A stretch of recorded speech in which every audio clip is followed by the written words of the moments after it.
উপস্থিত মাননীয় সংসদ নেতা,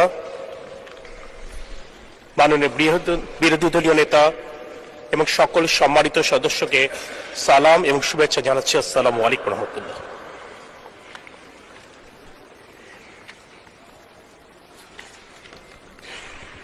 দেশনেত্রী বেগম খালেদা জিয়া বাংলাদেশের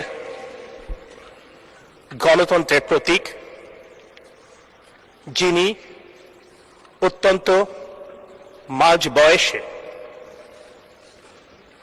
তার স্বামী হারিয়ে তার দুই নাবালক সন্তানকে মানুষ করবার দায়িত্ব ছেড়ে সারা বাংলাদেশের গণতন্ত্রকামী মানুষের জন্য গণতন্ত্র ফিরিয়ে আনবার জন্য রাজপথে নেমে এসেছিলেন। আমার মতো স্বাধীনতা উত্তর প্রজন্মের আমাদের অনেকেরই তাকে দেখে বড় হবার সুযোগ হয়েছিল।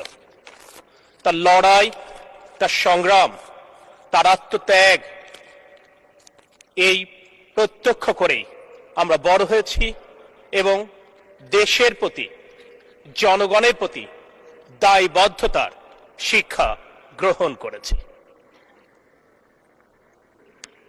বিগত 90 দশকের স্বৈরাচার বিরোধী আন্দোলনে তার লড়াই, তার আত্মত্যাগের মাধ্যমে আমরা স্বৈরাচারী এরশাদকে হটিয়ে গণতন্ত্র ফিরিয়ে এনেছিলাম। পরবর্তীতে বাংলাদেশের জনগণের ভোটে প্রথম নারী প্রধানমন্ত্রী হিসেবে তিনি বাংলাদেশের শিক্ষা ব্যবস্থা, নারীর ক্ষমতায়ন এবং অবকাঠামো উন্নয়নে যে ভূমিকা রেখেছেন, আজও দেশবাসী তা গভীর কৃতজ্ঞতা চিত্তে স্মরণ করে। বিগত ফ্যাসিবাদ বিরোধী আন্দোলনে তার অসম সাহসী ভূমিকা, তার দৃঢ়তা আজ সারা বিশ্বের দরবারে উদাহরণ হিসেবে চিহ্নিত হয়েছে। তিনি নিজের সন্তান, নিজের পরিবার এবং নিজের শরীরের কথা চিন্তা না করে সমগ্র দেশবাসীর গণতান্ত্রিক অধিকার ফিরিয়ে আনবার লড়াই করতে গিয়ে তিনি কার্যত আত্মত্যাগ করেছেন। আজ এই মহান জাতীয় সংসদে দাঁড়িয়ে সেই বিদুষী নারীর রুহের মাগফিরাত কামনা করছি।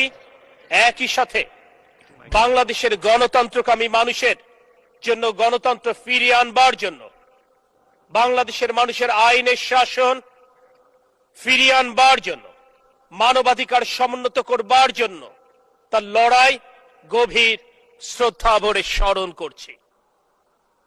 এই লড়াইয়ের মাধ্যমে, আত্মত্যাগের মাধ্যমে তিনি দলের ঊর্ধ্বে উঠতে পেরেছিলেন। তাই জুলাইয়ের গণ অভ্যুত্থান পরবর্তী সময়ে দিক নির্দেশনাহীন জাতি তার শরণাপন্ন হয়েছিলেন। তার জানাজায় লাখো কোটি মানুষের উপস্থিতি জানান দেয় তিনি কার্যত বাংলাদেশের অভিভাবক হিসেবে এই পৃথিবী থেকে বিদায় নিয়েছিলেন। মাননীয় সদস্য, আজ আর 1 মিনিটের মধ্যে আপনার বক্তব্য শেষ করার জন্য বিনীতভাবে অনুরোধ করছি। আজকে এই মহান জাতীয় সংসদে এত রক্তস্নাত পথ পাড়ি দিয়ে যখন এই মহান জাতীয় সংসদে উপস্থিত হতে পেরেছি, একদিকে যেমন আল্লাহর দরবারে লাখো কোটি শুকরিয়া আদায় করি, যাদের ভোটে নির্বাচিত এখানে উপস্থিত হতে পেরেছি তাদের প্রতি যেমন কৃতজ্ঞতা স্বীকার করি।